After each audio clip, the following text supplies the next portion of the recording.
Alright, well, we got round 2 here with Fango.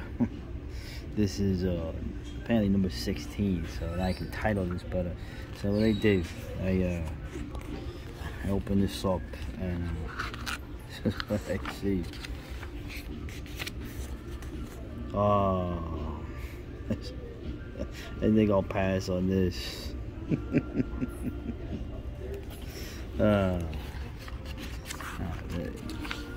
They covered here Leatherface. It was always interesting. There's just one mention here of Leatherface, you know, thing he likes to do, right? Which is right here. It's always funny how the character never gets mentioned as a very obvious aside here. Yeah. This is what Leatherface. Actually, the article is interesting. It tries to sympathize with Leatherface, saying he's like the most normal of the family. Yeah. Kind of interesting. So there's a lot of things going. There's a lot of different strains running into each other with this. But yeah. Part 2. I think, man. I mean, the first one was obviously a classic, but part 2 was really nasty, man. Really nasty. Give it full credit. Speaking of you know, the gender bending, which is, remember this movie? This is a brilliant movie, man. Right? Oh, Terror Train. Terror Train was good, man. Now, remember the killer in that? He played the female assistant. One of his guises was as the female assistant for what was his name? David Copperfield. Remember that dude? So, but this was a really good movie, and it's interesting. They're talking about masks. Okay, you know, doing the usual thing here with the, you know, the mask hides. You know, it hides your face. Right? Here we go. Sick of white feminism challenge the idea of masculinity, right? The post-70s American culture. That's good. That was a very positive thing, apparently. But here we go here, right? Disguises have been worked to the advantage of killers, right? They're oppressed by societal standards, right? Well, to get to the obvious thing with masks, right? We're all wearing fucking bloody masks for the last 2 years, right? I mean, I don't, outside of where I have to work. Oh, you're a cook. But I think it was hilarious how they talked about masks using these 2 movies here. Fade to Black, I never saw that. Okay, but no mention of no mention of us having of the idea of masks, how they've dehumanized people, how these young children growing up are totally messed up now because you have them wearing these masks everywhere in your damn car, driving in the middle of the friggin' highway. Anyway, moving on here. Ooh, the aesthetics of prejudice. Oh, this is a rough one. Okay. So, of course, this always comes back to the classics. The author here, Dr. Rachel, not Levine. Explaining, right? Interesting, dyspraxic. I'm not familiar with that. Let's see. Let's see. London, okay. I don't believe in dyspraxia. I don't know what that, you know, I don't even know what that is. So, but the author, the doctor, is very clear to have this identity right off the bat to explain the problems. Now it's weird here, right? Essentially, from what I remember of reading this, right? You know, it's the whole idea of the other, right? The horror, and actually she, I think it's a she, they, them, I don't know, confirms what I told you, right? Right. That horror, right? Right. Right. the other. Okay, they always bring up this thing of the other. Well, guess what now? If you are the half of the Western world, if you're a regular person, traditional person, or you are now the other. They have made you the other in the culture of your ancestors. Right? If you believe what your grandparents or your great-grandparents believed, that you are the other now. Okay, it was literally a coup that was pulled off in this last century. Okay? I won't say by who. Actually, it's a combination. So you can't blame just one group for this. I've told you that in the end, and I will repeat this feed. None of this stuff could have been put on you if it wasn't for upper middle class, bourgeois, white people, right? The people we all strive to be in the West. But yeah, horror is a warning, right? War tradition, horror is that you are not at the top of the food chain, that there is danger, right? The very false simplicity, the convenient other to serve as a scapegoat.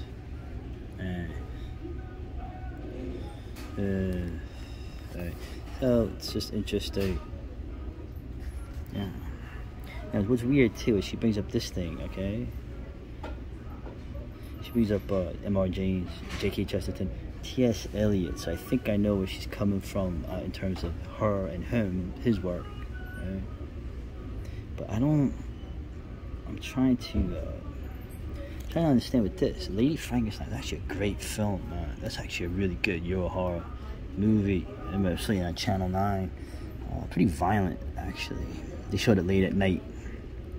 For some reason, she has a problem with the screening, and I looked through this before to try to see what she was talking about.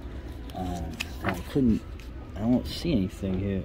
She's busy talking about all this other dyspraxia that she didn't mention what was wrong with the Lady Frankenstein. Right. So, I don't know. Maybe there was a missing page in here. Yeah. Oh, wait. White burial ground. Remember, Rachel, there's specific white burial grounds for all kinds of people. Yeah. Merchant of Venice. Right. So, problematic text. Right. Right. Well, alright, so it's up to us now. Who's us? Who's we? Who are the people? These are the questions. What identity? What is identity, right? We get on to all that nonsense we've been talking about for years already. Right? So it's up to us now to write and film our way towards a world where depictions of gender, race, religion, and ability can be looked back on with the same level of horror. Well, the problem is they're going to look at a group of people with horror, okay? Scapegoats. It's amazing how all these things that are mentioned, okay, that they're bad, when in reality what's being done is just who is in that group is being changed. That's all it is. That's all. I keep telling you again too, another thing, the only thing you can know in this world, this mysterious world, okay, the only thing you can be sure of, okay, is that power is going to be wielded by a group or groups of people on others. That's all you're ever going to know, okay? And all this hand-wringing over this stuff is really just to change who's in it. That's it. That's all it is. It's not in good faith, but we've mentioned this many times before. Very interesting. And so, we have essentially a vampire film of LGBT vampires. Right, let's see, a drag queen, Kurt harbors dreams of becoming a drag queen. That's a real high ambition. Okay. So essentially he becomes a bloodsucker and they just kill the bad people. So they kill the other. Who's the other? Well, the other is you and me. Although I know people that would fit into all kinds of things, right? There's more nuance to it than you think, okay? There's people of these groups that don't agree with those. Okay. They either keep their mouth shut for once, or they are thrown into the abyss as well. Okay. What is it? Oh, April and her group of vigilante vamps. Although, like I keep saying, it's a drag queen, it's not a her, right? Isn't that how that works? Do not target innocent victims. Oh, come on. Choosing instead to seek out virulent bigots from white supremacists. The homophobic conversion therapists. It's funny how now that's illegal, right? This doesn't exist anymore legally, right? You can't change a gay person into a straight person. That's the worst thing ever. But you can turn little boys into little girls physically through drugs and surgery. Yeah, ponder that. Well, there's nothing to ponder. It's not hypocrisy, okay? It's power shifting. It's power. It's people have gained power, okay? Of course, if they're just being used, they haven't gained any power. You see what I'm saying? Elites have gained power through this. Keep saying, okay? The gender issue is huge. Okay? If you had masculinity balanced, you wouldn't have this stuff being allowed. Anyway, so gleefully feasting on that's funny. Unrepentant. So I guess it's not really a horror film, it's a revenge film. So I'll tell you one thing though, if you want to go after if you're going after racists and homophobes who attack LGBT people, then you're also going after, you know, you're going into the hood, right? You're going after the, you know, hood rats, right? You're getting them too. They're part of this list, right?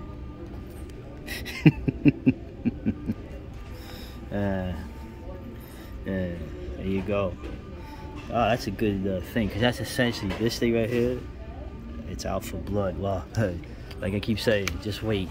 The next decade, you're gonna be seeing that. Yeah. And going into this, we have, what is this?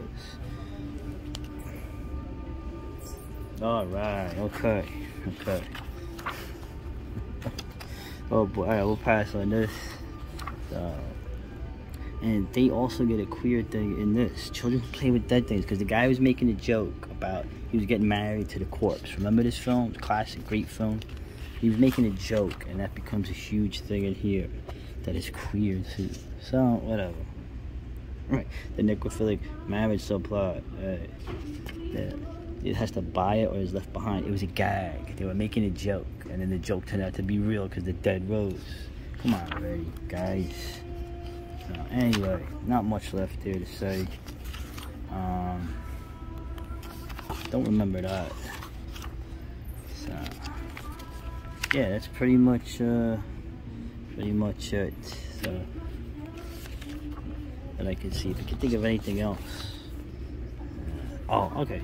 Cujo, right? The original ending was the little boy dies, right? Of course, the film, good film actually. One of the better Stephen King adaptations. And the little kid in the end, she resuscitates him. That was good. You know, I agree with that. Even King said, "Yeah, thank God they saved the kid in the movie." Come on, you kidding? After all this, so, the little kid from Who's the Boss? Remember, with that jerk off. What's his name? Tony Danza, Angelo, Mona. Makes me fucking cringe. So jerk off. So the little kid grew up to be also like a lot of Hollywood kids to be you know, whatever. That doesn't really bother me as much as I point out. Okay, but what you're seeing is you're seeing just you're seeing the horror. And it's gonna come home to roost like you won't believe. Later.